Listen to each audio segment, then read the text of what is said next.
Welcome. This is my next Instagram live. I'm so excited to be on this. For those who are not out partying tonight or haven't got a booking because it all booked up too quickly, hopefully you can stay with us for the next 40 minutes. I'm going to be bringing on Miss Carly J. She's an inspiration. She's a great person. Freddie, great to see you. Great to see you today, by the way. Shenaz, fantastic to see you.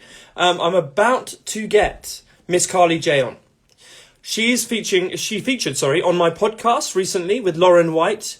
Incredibly inspirational person. So if you are not out, if you do not have a booking, then this is the place for you. We're going to be discussing so many things. So I am going to get her in. Here we go. One sec. View requests.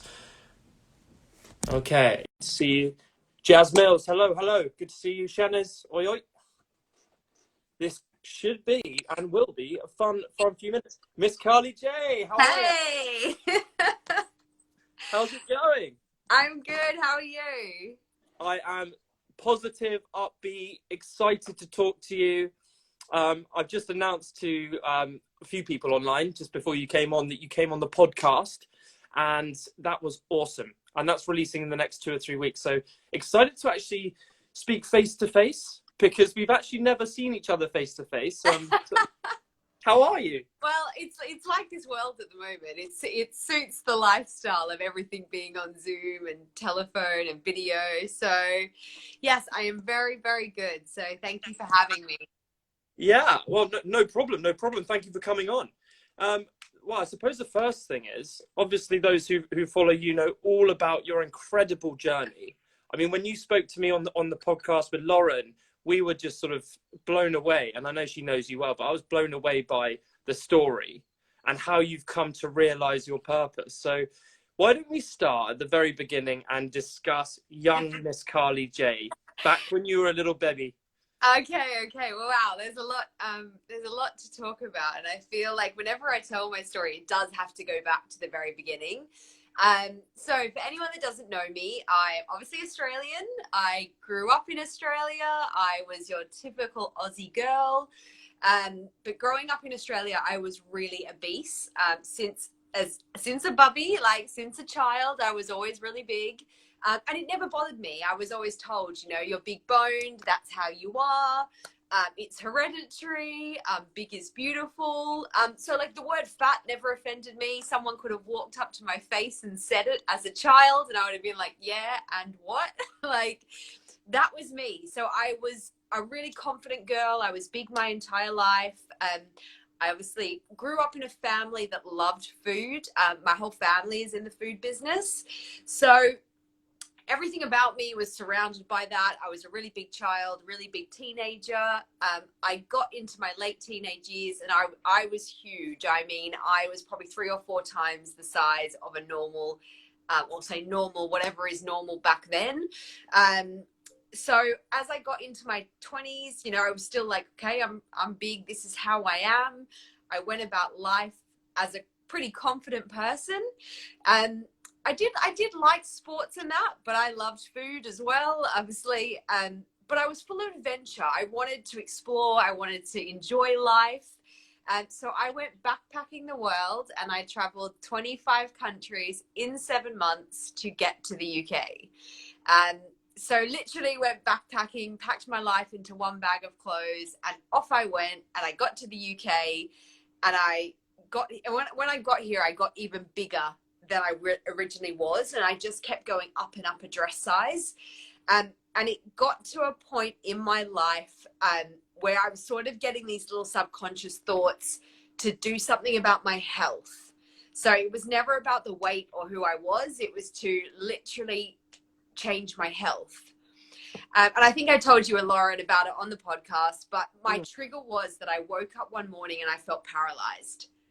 And it was like that sort of slap in the face that I was like, Carly, you need to do something. You need to do something about your health. And the feeling of being paralyzed was actually a trapped nerve from how big I was. So for anyone that doesn't know my story, I got up to 20 stone, which is 280 pounds. And I'm only 5'3". So my BMI was off the Richter scale. I was morbidly obese. And this was 28 years old that I sort of had that trigger that I was like, Carly, you need to do something about your weight. Initially about my health, and then the weight came with it. So yeah, no, I know you know about my journey, and if you guys want to know more about it as well. No, I love hearing about it because it's inspirational. But the thing that you mentioned just now, which I'd like to hone in on, if you don't mind, is Yeah. that trip that you travelled away on, and how that sort of helped bring you to that 28-year-old self, where you decided that things needed to change. What did that trip do for you? The trip was amazing. Like I never thought in a million years I would leave Australia. Australia was always going to be home to me. I could never imagine living anywhere else. But I always did love traveling. I was always like this independent person. I had no problem leaving my family behind, no problem leaving anything behind. I was like, wow, there's a big world out there. Let's go. So literally that trip for me was this almost like a life-changing, of course it was life-changing, but it was like this big epiphany moment that you can do anything. You can go anywhere. You can set trips up in a week. You know, you can mix with cultures. You can experience things. You know, it was like almost this big life opportunity that it was almost like I winged it though. Like a lot of it wasn't planned. Yeah. So for me, it was just about going country to country, living for the moment, enjoying these experiences, not caring about, I think, all these materialistic items. You know, I lived out of one bag of clothes. I'm not a chick that's fussed by handbags and shoes and all this crap. You know, my theory in life is I want to look back and remember moments and experiences. Don't get me wrong, I love fancy things as well, but my thing is that I want to look back and remember stuff. I want to enjoy life. You know, when I'm 80, I can happily say I'm going to look back and go, you did that, girl. You did that. You did that. You did that. Not, oh, she didn't get that handbag, or, you know, she didn't look this certain way, or, you know, she didn't get to go to that restaurant. You know, don't get me wrong. Those things are great, but I'm not going to remember those things. Mm. So the trip for me was about creating memories, creating life, creating experiences that I can look back on now and go, shit, I traveled 25 countries. Like literally, and I tried not to fly. We did a lot of trains, a lot of overnight buses, boats. Do you have a fear of flying? No, I love flying. Absolutely love it. We just were trying to do like a not your normal trip. So like I traveled on a train for 5 days straight across Russia. You know, why would you fly that when you could do that? Yeah. Were you consuming many a beverage on that trip? No, so the funny thing is, I think the reason why I got to do 25 countries is I didn't spend a lot of my money on alcohol. And if anyone knows pre-Carly back in the day, I was a party animal. I talk about this, well, I know we'll get to this eventually, but I've now written a book about it. But in my book, I'm very open and honest. I talk about my teenage years of drinking, drugs, partying, living the life in Australia. And the moment I left Australia, I didn't care for that. I was like, it's like my priorities changed. I wanted to make my money last to be able to see as many countries as possible. And my lifestyle changed overnight. So it's weird how people can, you know, giving up smoking or drinking or certain foods people struggle with. When something becomes a priority in your life, it's very easy to give things up. And it's like I just didn't care for partying or anything anymore. I wanted to enjoy this trip. I wanted to remember it. But don't get me wrong. We did drink a bit, like in Russia, vodka's like water to them. So I have experiences of some funny memories with drinking and things like that on the trip, but it wasn't as important to me. Like I didn't care to drink as much or to party. I wanted to be able to see as many countries and cities as possible. And that passion of mine has stayed throughout my life. I've made it to 47 countries now, and COVID messed up my 50th mark last year. There's more time, Miss Carly Jane. There's more time. I know. I wanted to hit 50 countries by my 35th birthday last year, and COVID ruined that. So you don't look a month over 25, darling. Thank you. So what I find really interesting is, even though that you were aware that you were overweight growing up, your attitude was still really energetic. You were still the sort of the life and soul. Would you put it that way? And you didn't you still didn't allow it to affect you. I was always known as like the party girl, the fun person, the full of life. I was positive. I was confident. I always had a boyfriend. You know, even when I was big, I wore it well, is what people say. Like, even my friends, so I actually got a size, I got a pair of trousers out the last week that I've kept that was at my largest. I was a UK size 26. And I had to get them out the other day for something I'm doing this week. And my friends were like, I don't physically remember you being that big. They're like, you wore it confidently, you owned it. And I feel like that's what I did. When I was big, I was always told it's big is beautiful. Like it, and people always say to me, you were smiling in your photos when you were big. And I was like, what do you mean? Was it because I'm fat? Was I meant to be unhappy? like I'm baffled by that. But I get what people mean. It's this assumption that people who are big are unhappy. And I'm like, no, I was always happy. I loved life. I loved to party. I loved to go out. I've got a question then. Which sort of leads on from that. If you were in that happy place, then I know you had that light bulb moment where you had, what was it, like a trapped nerve? Yeah. So why did you feel that you really needed to make the change if you were happy in your skin? So I was happy being big. My thing was that I felt unhealthy. So I think I said this to you and Lauren, and you guys will all hear it when the podcast comes out, but I never thought I could lose weight. I never went on my journey to lose weight because I was always told by my mom and my family, oh, it's your dad's side of the family. You're big boned. It's hereditary. That's how you'll be. So my trapped nerve was almost a trigger to get healthy and to move my body. And that's my ethos of anyone that knows me. It's about moving. It's not about running a marathon. It's not about training for 20 hours a day. It's about moving your body to any way that you enjoy. So my trigger was when I got up, I was still happy, but I was like, girl, your poor limbs, you don't move. All you do is go to work each day, walk up the steps, go outside for cigarettes, eat. I was working 13 hours a day. So I got up that morning with the intention to help my body, to feel healthier. And it was almost taking me back to my Australian lifestyle and all these travels. I was like, I'm here in the UK and I don't move anymore. I don't do anything. I don't go out. I sit on the couch and watch so much TV. So why don't I shift my ass from the couch to the exercise bike? And that's what I did to start with. I actually lost 4 stone at home on an exercise bike. Wow. So that is amazing. I never went to the gym for 4 months. So all these people that say, oh, cardio doesn't make you lose weight and all this, it does. Weights help as well. Calisthenics, whatever you want to do, it's all about moving your body and just being in a deficit state. So, exercising more than you consume. So I actually exercised at home and I still have this bike to this day. I exercised for 4 months in my lounge room and I lost 4 stone. And then I joined the gym and I continued to lose an extra 6 stone. So in total, I ended up losing 10 stone when that was never even my intention, or I never even believed I could. Wow. Yeah. How does it feel? How does it feel today when you got those pair of jeans out from the past? Yeah. And you look in the mirror and you go, wow. Like, well, what is your reaction to that? It's actually mental. Like, I look at photos and I remember me being that big, because this is going to sound funny to some people, but subconsciously I still picture myself as Big Carly, because that's how I was for 28 years of my life. So, you're going out this weekend, you're picturing what outfit to wear or something like that. Actually, in my mind, sometimes I still picture old me. It's like drilled into me. That's a vision of me in like a good way. It's not a bad thing. It's just when I picture myself, it's almost like a blurred image now of smaller me and bigger me. But, so it's quite strange in that aspect that I picture old me. But when I got those trousers out the other day, I was like, holy shit, because I can fit in one leg.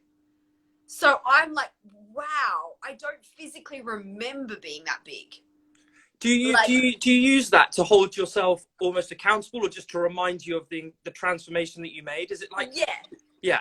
Well, like I see my book all the time. I see pictures. So I remember, because my book cover is obviously the transformation picture of me. So I know I've done it. I feel obviously a lot smaller, but it's weird sometimes because I never went on the journey to lose weight. It was to get healthy.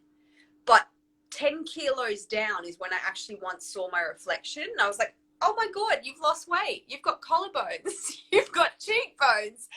And then I decided I was going to lose half my body weight. So I did make the decision to lose weight because I was like, oh my God, you can lose weight. It's not hereditary. You're not big boned. So I then made the vow that I was going to lose half my body weight because I wanted to prove to people you could do it. And I wanted to prove to people you don't need to be the wealthiest person in the world. You don't need to have fancy gym memberships. You don't need to be drinking all these bloody booties and waist trainers that all these celebrities try and sell you. I wanted to prove to people you could do this all on your own. Because I never had a personal trainer. I never had a nutritionist, never went to a dietitian, never followed anyone's programs on YouTube. I've never watched a single workout video. And I wanted to prove you could do it all on your own. Because I live alone in the UK. I have not one family member here. I've never had a partner during the journey.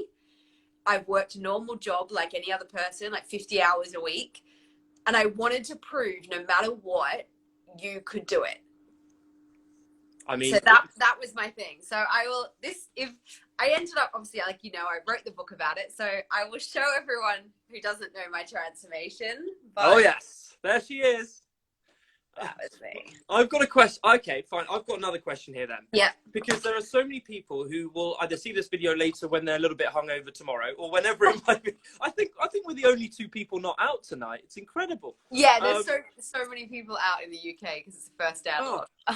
I mean, so habits. How do you switch a habit? How do you turn that to your advantage? Because for you made that decision that you wanted to go and prove to people that you could do it on your own. But a habit doesn't change overnight, does it? No, and exactly. Anything you want to do in life takes practice and takes control, takes dedication, takes willpower. And a lot of people say to me, oh, I wish I had the willpower like you do. And I was like, we all have willpower inside of us. You just need to learn how to use it. And it's a very, very powerful thing that we have as human beings. We have the power to do anything. You just need to work with yourself. You need to coach yourself. You need to train yourself. And like I've said previously, I had to almost unlearn every single thing and every single habit and trait I'd learned as a child, because our years of 1 to 5, we develop and we mentally absorb all these things up until the age of 5 years old that we don't even realize subconsciously we absorb. So you have to almost unlearn all these habits you don't even realize you have, all these traits, all these things. So coming away from Australia and living alone in the UK for 11 years, I think was a good thing for me to unlearn everything from my family, all my traits, all my habits, and re-coach myself. And you have to be able to work with yourself so much to do this. You have to almost be your best friend, be your own soulmate, and you have to be your #1 supporter. And I say this with every ounce of my body. If it wasn't for me, I wouldn't have done these things.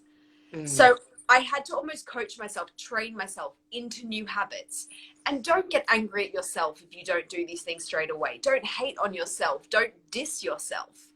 You have to be positive, but you also have to self-analyze.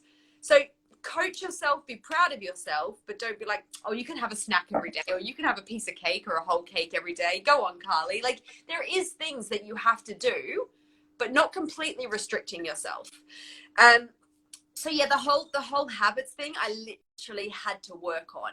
And some habits is almost like a trial and error as well. You have to try things, see if it works for you. If it doesn't work, try something else. Don't give up. You know, it's all about getting to know yourself and what works for you. Like, what works for me and what worked for me as an obese woman may not work for someone else. And that's why I didn't want to follow anyone's guides or workouts or things. I wanted to get to know me. You know, this was my goal, my journey, no one else's. And my story will be different to anyone else's. Like, at the end of the day, we are so unique. And our makeup and all our traits and our upbringing and anything you've learned from family, toxic or healthy, no one else can teach you that. So you have to learn to get to know yourself. And I think a lot of people are scared of that. They want a personal trainer. They want someone else to tell them what's wrong. They want someone else to tell them what to eat. And that's okay. You can get support from people. But if you don't know yourself, it's never going to work.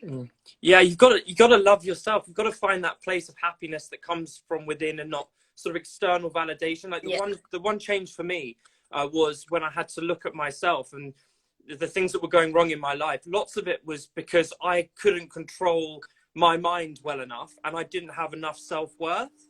So I think it all starts from there, and actually believing that you can go Yeah. towards a goal. But looking back just slightly, you mentioned when you were growing up, you were drinking, you were doing drugs, you were going partying. Um, I mean, that obviously changed because you wanted to prove a lot of people wrong. But where you are today with your book, with everything that you've done, do you refer back to those times in the book? What did you learn from those Yeah, years? so it wasn't necessarily about proving people wrong. It was about proving people they could change their lives. So I wanted to almost show people, no matter what you wanted to do in life, if you want to buy your dream car, buy your dream home, run a marathon, put on weight, lose weight, you can do it. And I often do look back to, I still don't get, okay, this sounds awful, don't get me wrong. I loved those teenage years of partying, drinking, drugs, smoking, whatever. At the end of the day, I did it. I can't look back and regret it. And people might argue with me about that, but I'm very open and honest about my teenage years and my early 20s. That's what I did. I can't change it. And at the time, I bloody enjoyed it. But it probably wasn't good for me. So in my book, I do talk about this chapter. I talk about my teenage years. I was very, very rebellious. I started smoking cigarettes from young. I first tried drugs when I was probably about 14 or 15. I used to be really into street racing. I lost my license for street racing. Wow. It's all in my book. What do you mean you lost your license for street race? What happened? Yeah, so okay, in Australia, we were really into cars growing up. We really loved car racing. Picture like Fast and the Furious, all the Japanese cars.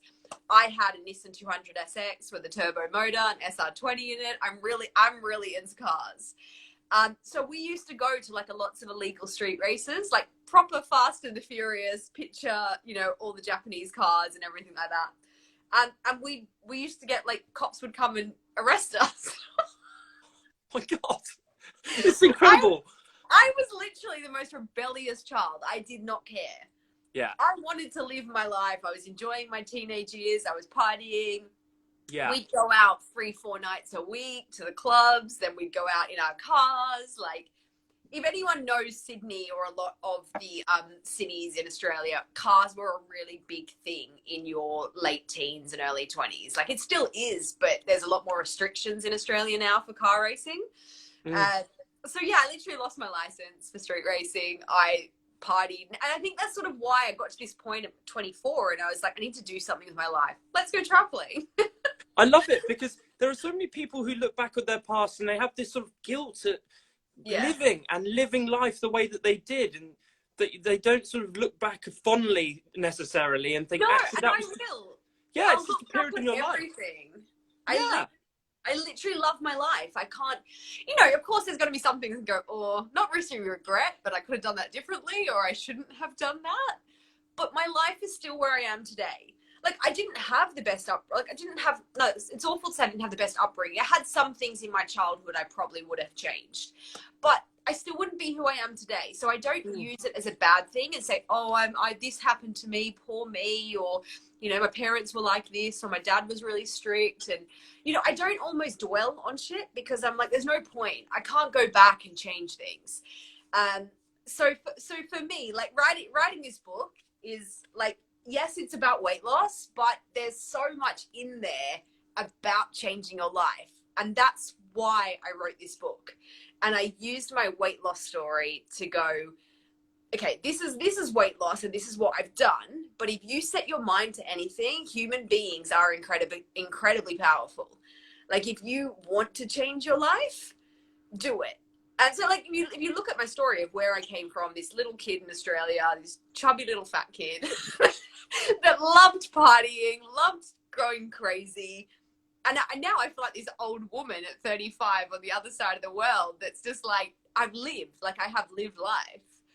And I know we look back at the last year of COVID, and a lot of people say to me, oh, you must have struggled because you're so out there. And I'm like, you know what? I've actually loved the last year.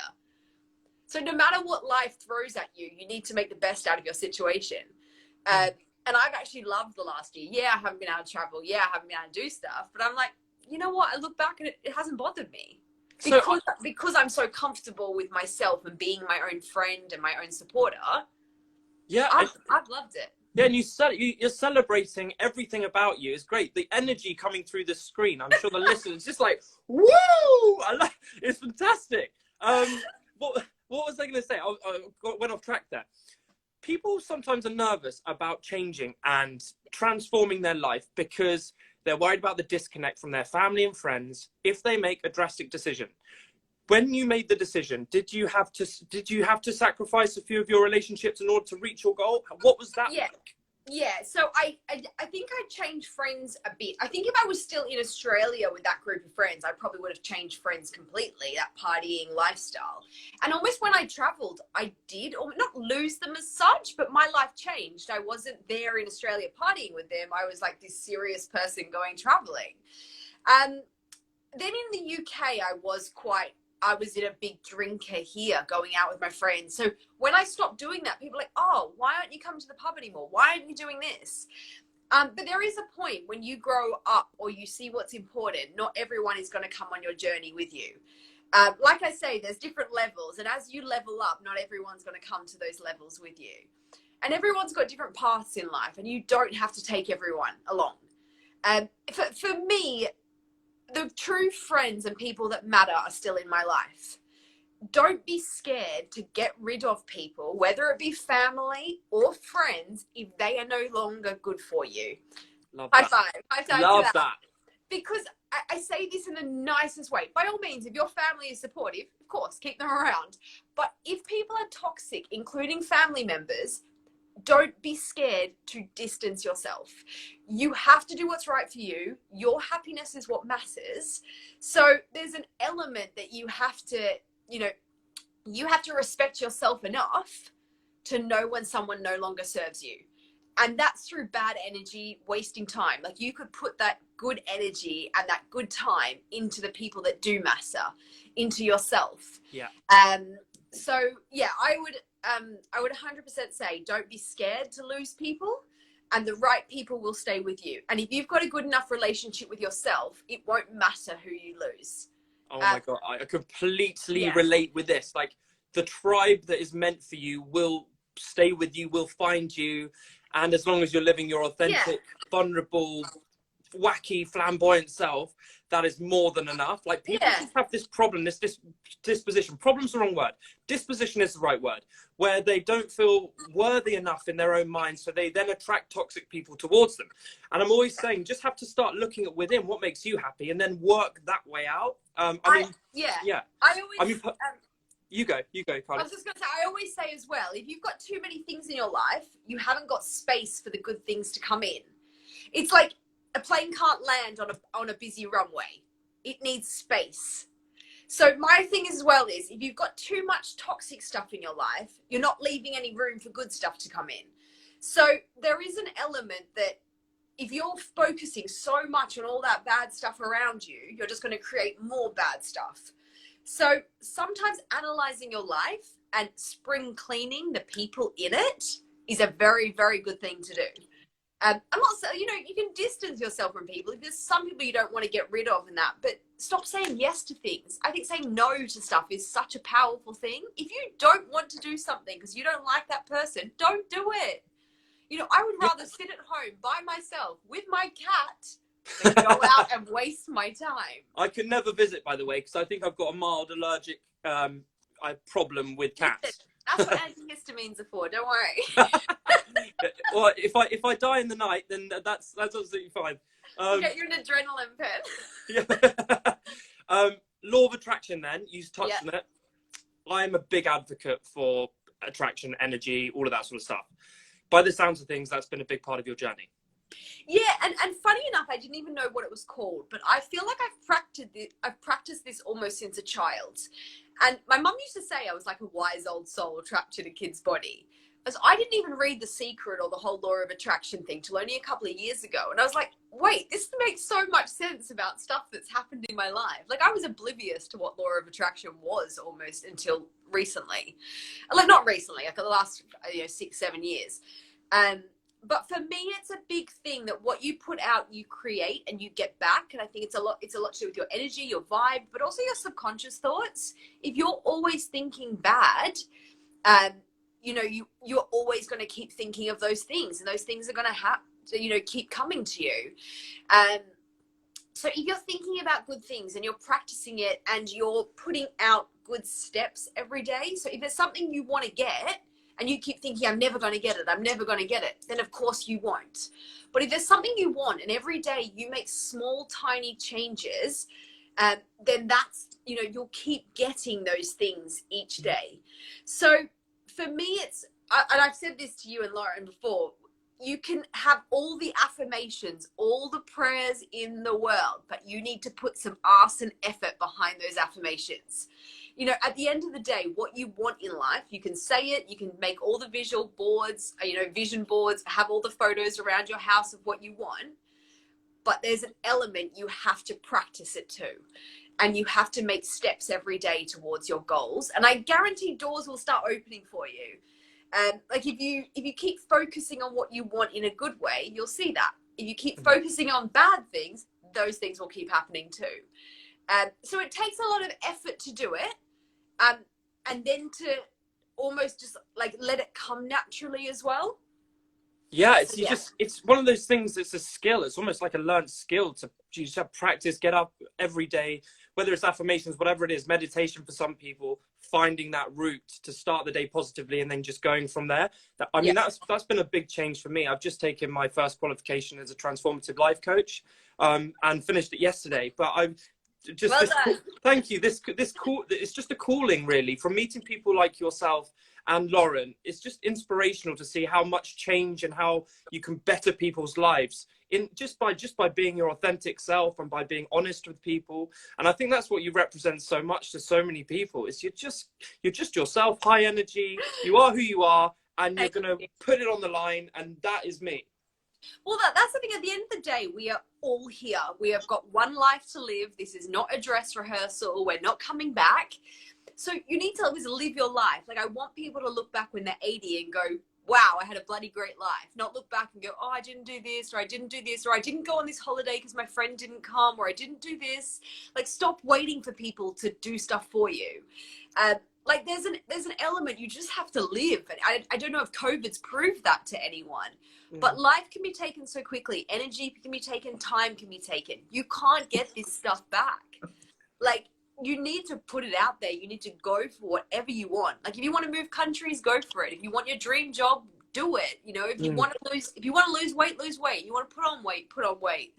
I just think life really is too short, and we have all been lucky enough to be here.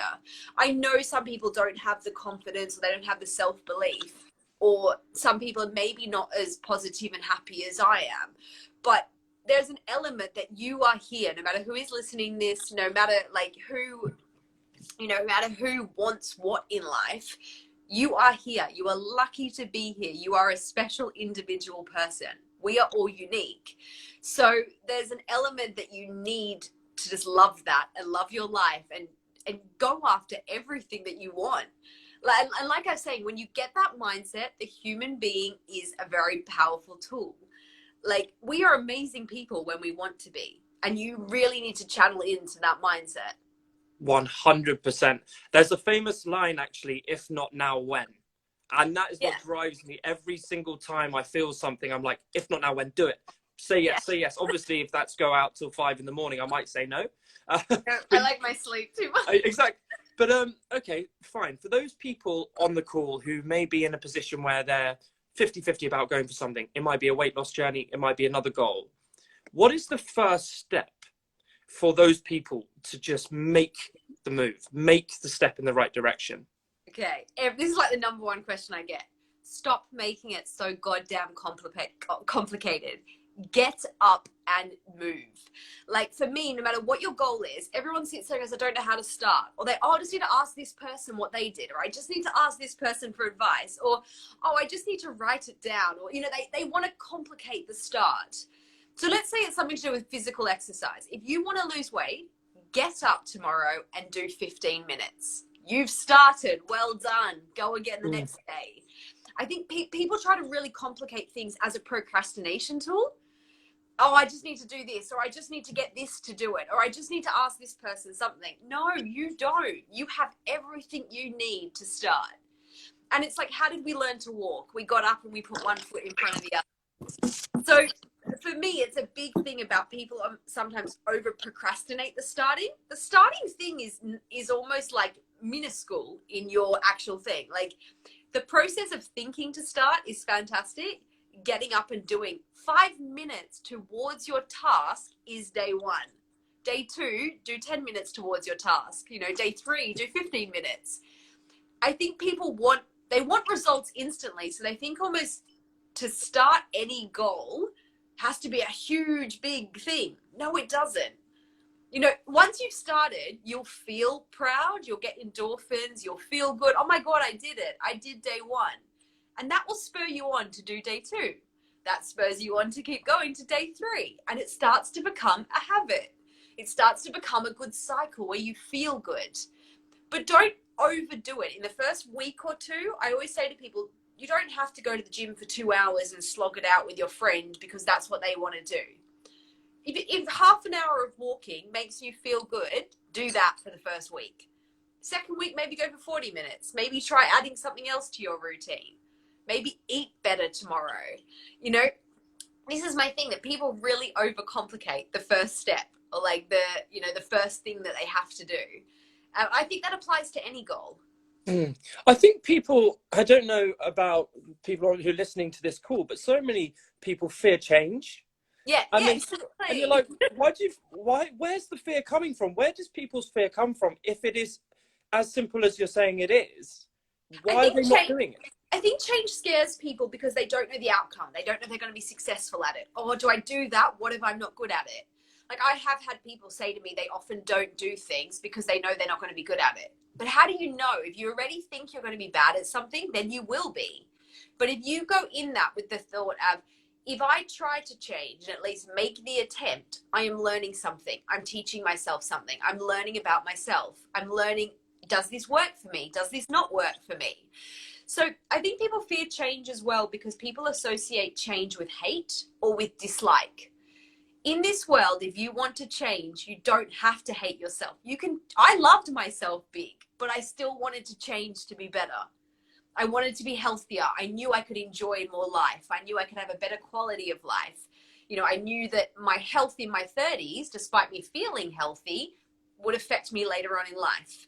So this is my thing, that people always think change, you have to hate yourself or you have to, you know, make drastic changes.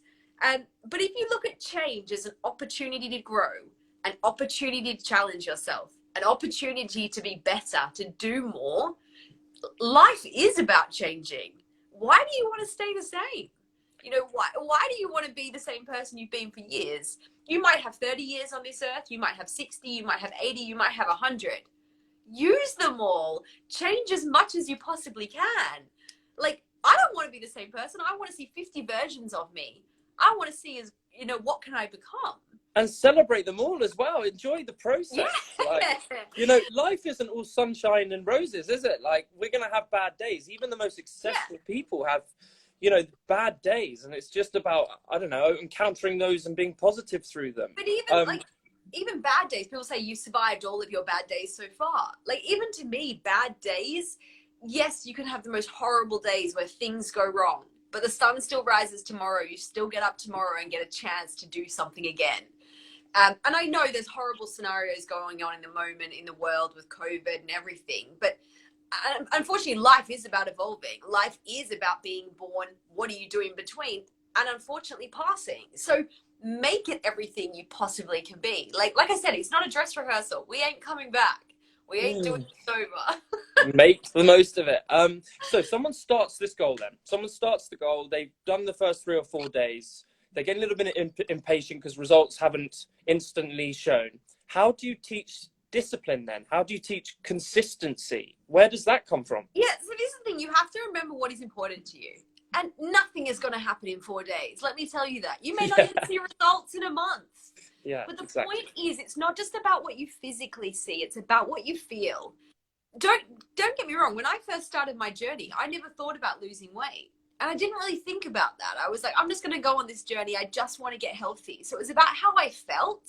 It was about knowing that mentally I was doing something for myself.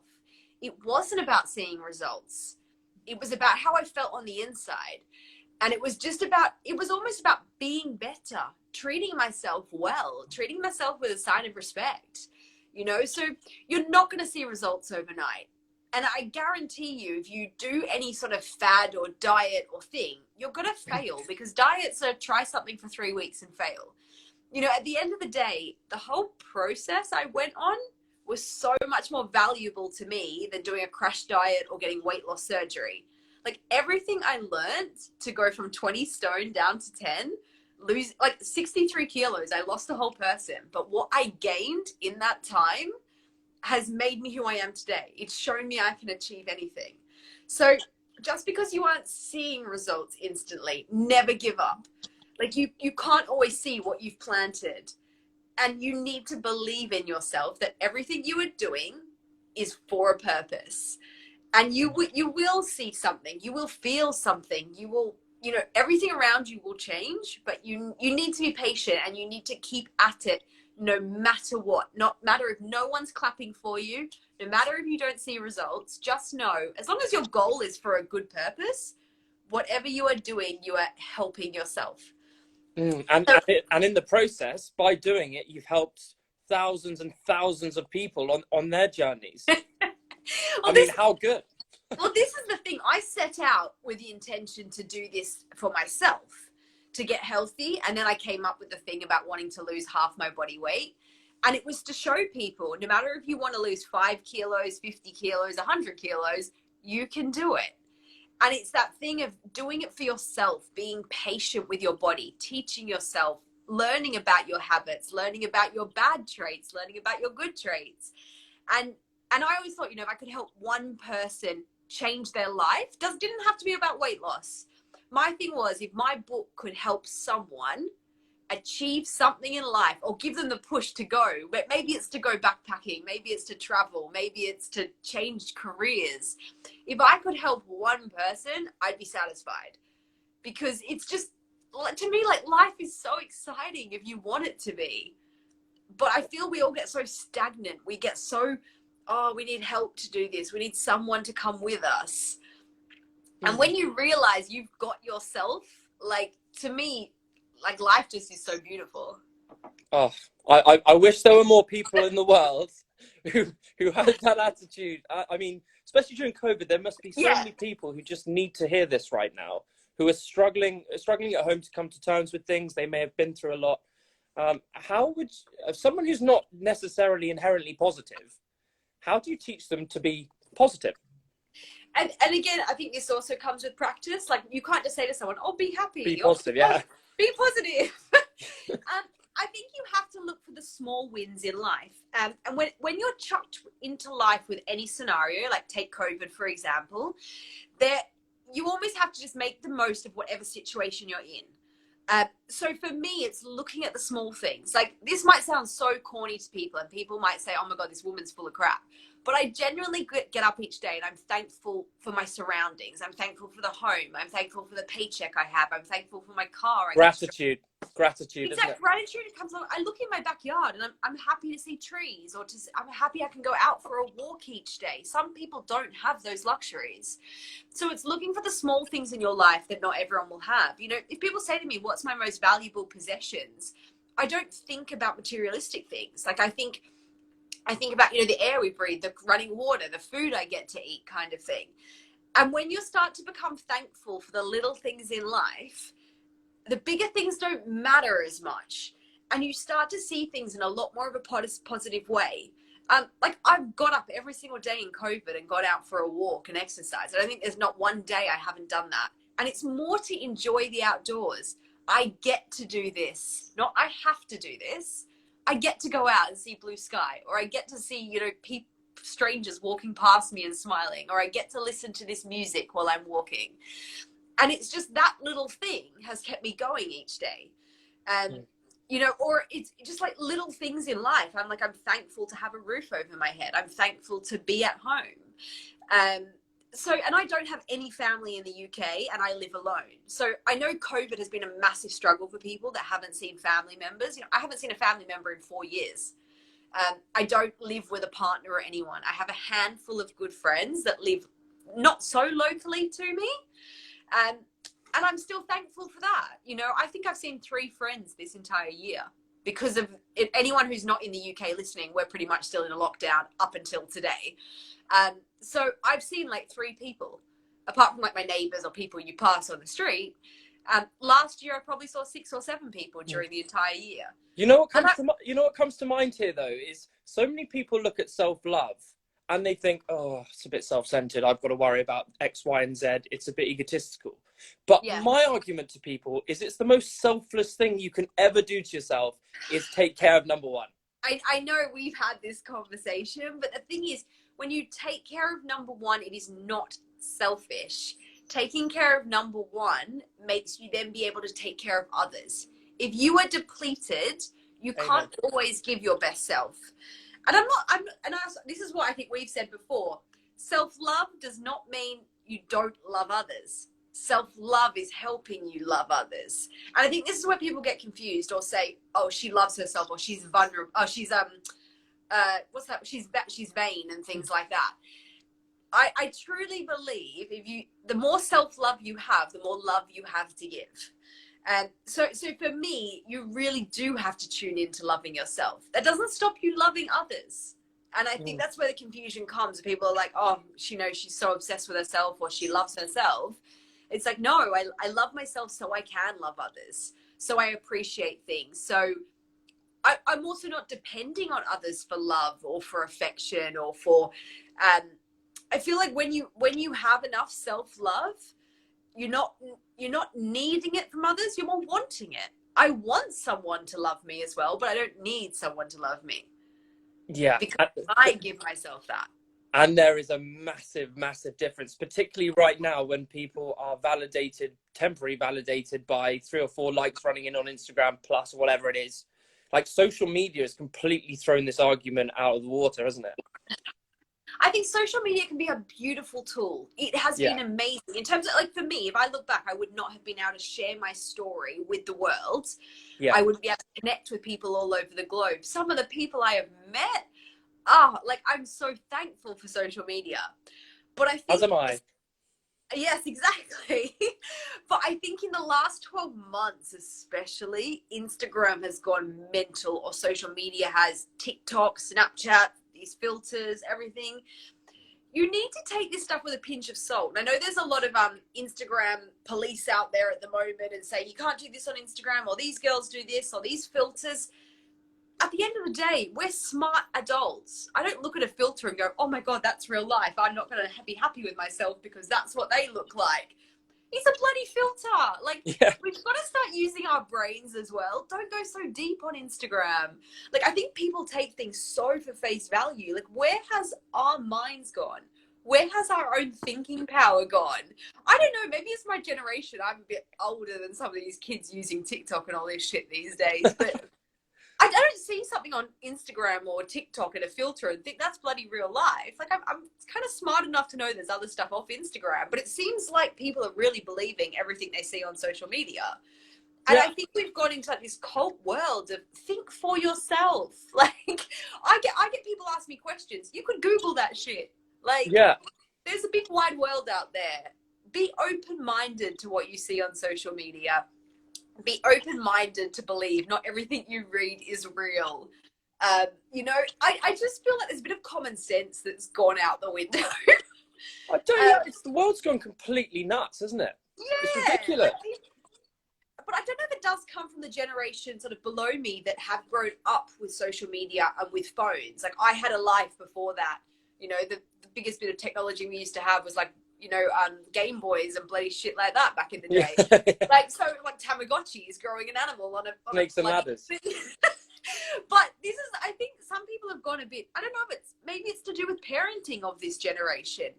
Stop teaching your kids to believe everything on Instagram or social media. I don't know. I'm quite relaxed on social media. I'm quite a sarcastic person.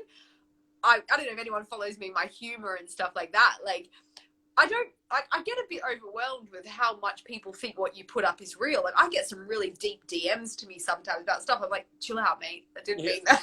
Calm down, mate. Come on. Calm down. Have Like, a day it's off, okay. mate. Yeah. Yeah, but this is the thing. I think people get a bit too serious. Like, liven up, people. Do your own research. Look at outside of social media. Like, I know it's done wonders for some people's platforms, and it's great to share stories, but there is a lot of crap on there that you need to wade through. Don't follow people if they make you feel bad. If you see a post and you're like, that is utter shit, unfollow them. Yeah. Like, I've got even friends, don't get me wrong, I love them to death in real life. I see them on Instagram and I'm like, what are you posting that is not you? There's some beautiful women that I know, and some of the stuff they post, I'm like, stop it. Stop. Your simplicity is admirable, Carly. I love it. I'm gonna go after this call. I'm gonna go straight on Instagram and unfollow about 100 people. I just can't be bothered because I'm just like, it's so much. I'd rather know you in real life. I'd rather know who you are. Stop trying to be something for social media. Yeah. Like, don't get me wrong. We all post what we want to post. Sometimes you do post things because your engagement is better on that aspect. But I stopped caring a long time ago about engagement or likes or follows. You know, there's stuff I post and I've probably lost thousands of followers, even to do with COVID or to do with movements in the world. I am very anti some things that happen in the women's health industry, and I'm happy to speak about it. I'm not jumping on bandwagons or body confidence or body this positivity movements. And I'm not jumping on a bandwagon because a women's health magazine keeps putting it in if I don't agree with it. I'm very quite taboo, I think, in the health industry sometimes, because even I encourage weight loss if you want to lose weight. You know, there's a big stigma about weight loss in the women's health. Don't lose weight. Love your body. Love your roles. You can still love your body and want to lose weight if it's for you. Like, if my theory is, if things are for the right reason, if you want to lose weight, if you want to put on weight, if you want to cut your hair, if you want to get a boob job, whatever you want to do it. If it's for you and it is for the right reasons, do it. Yes. Stop worrying about all these movements in this women's health industry, and you can't do this, and don't, like, all these side-by-side poses, all these girls, like, if I pose like this, I look this, look at my real pose. I'm so sick of that, because I'm like, you don't pose like that. If not, you just pose that post. Stop doing the side-by-side shit. Yeah. Like, you've put on some weight, you now want to show girls what a real pose is. That's okay, but then stop posting the side-by-side and just post. Do you get what I think? Yeah. I think everyone in the comments knows what I'm talking about, but I'm getting quite over all these different movements that people jump on for engagement. Just be you. Just sit like that with your rolls out and stop posting the skinny post next to it. And also, the more authentic you are, the right followers, the right people will follow you. Like, if you're living with a mask on, it's harder to attract the right people. It goes back to what you said about the tribe. And you forget who you are, and I feel like in person, you're a very different person. Like, I feel like people are sort of forgetting who they really are, and they're being people for their engagement and for their following. It's getting all a bit too weird for me, social media. And that's why I think I wrote a book as well, because I was like, I'm not just going to do all this stuff on Instagram because that's the trend. Who reads books these days? Like, if people genuinely want answers, like, I have a book out there you can read. Get off social media and go and read it. For £8, you can read every single question you want to know about health and weight loss and getting healthy, changing your mindset. You know, for me, I want to do something different. So yeah, it is a bit of a mad world on social media, but my advice would be take it with a pinch of salt. Don't read too much into stuff. And at the end of the day, you're a human. You've got your own mind. Do your own research and make up what you want to make up out of what you see. Yeah, and be kind to yourself as well as another one. Yeah, massively. Carly, I've got a question. We'll wrap it up in sort of the next 10 minutes. That's right. I could talk to you all night, by the way. I just feel I'm just like, woo! So what was my question? Just completely gone out of my head. I was going to ask about your book, but I was also going to ask you, who are you now? Who does Carly represent now? And on a scale of 1 to 10, how are you feeling about life? About life, I feel a 10. Like, I feel great. Like, at the end of the day, life is what you make it, and it's a new day tomorrow. There's more out there to go and get. So I always feel 10 out of 10. Amazing. You know, some days I have a 9. Yeah. Some days an 8.7. I genuinely don't feel that shit about things. I feel positive about life because it's who knows what's going to happen, who knows what's out there for me. But at the moment, yes, I'm a published author. I am a certified nutrition coach, and I do life and wellness mentoring with people. So globally, I do help, whether it be individuals, whether it be athletes, whether it be teams. I do a lot of work to do with nutrition, helping people better their lives. So if anyone comes to me with any kind of goal, I am there to help them. How do you get there? What do you want to do about it? So I coach people through getting to their dreams in a way, and whatever that dream may be. So yeah, I do global coaching. I do a lot to do with obviously influencer and Instagram stuff and marketing. But as well, yeah, the books are quite a big thing to me. I like writing. I like sharing knowledge. In any way that I can help someone, that's what makes me feel good. I'm going to read the book. I'm going to buy it tonight, yes, I think. Yeah. Yeah. So it's called Half the Size, Twice the Life. How long has it been out? Actually, in a couple of weeks, it will be its 2-year birthday. So it came out in 2019. So it's coming up to 2 years at the moment. It has been entered into a book award to win. So I'm quite excited about that. Wow. Love it. So yeah, you can buy it. It's literally available in over 50 countries online. Google my name. Google the book name, you will find it. But yeah, for me, it was just doing something different. To literally every question I ever got on Instagram, I was like, you can't write a big enough caption.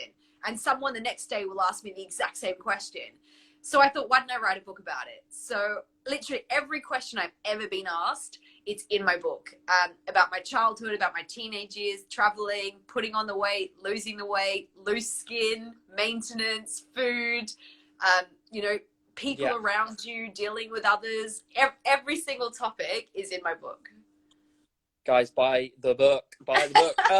Before we go then, final thing, one tip for someone who's just considering going for a goal but is on the fence and needs some motivation, or what's your one tip for them? My thing would be what have you got to lose? If you want to do something, sitting there and doing nothing is not achieving anything. So my thing is if you're sitting on the fence about doing something, to me, that's a yes. Tip over that fence, go. For me, if you're thinking about doing something, you've got a big enough why, something's curious in your mindset. Follow those intuitions, follow those gut instincts, follow that piece follow that thing. If you're starting to think about something, I really want to go there. I want to look into moving overseas, or I've always wanted to go and be a writer or something. Do it. What have you got to lose? You've got this life. So my thing would be follow your curiosity, follow your gut instincts. We have them for a reason. Yeah. And fear. That's your inside saying, I want this. Let me out. Let me have it. Give me success. Give me happiness. Yeah. Fear is false evidence appearing real, guys. So 100%. Push yourself over. I mean, I'm terrified of heights. And someone said to me, I'm just going to have to jump out of a plane. I did it. Let's go.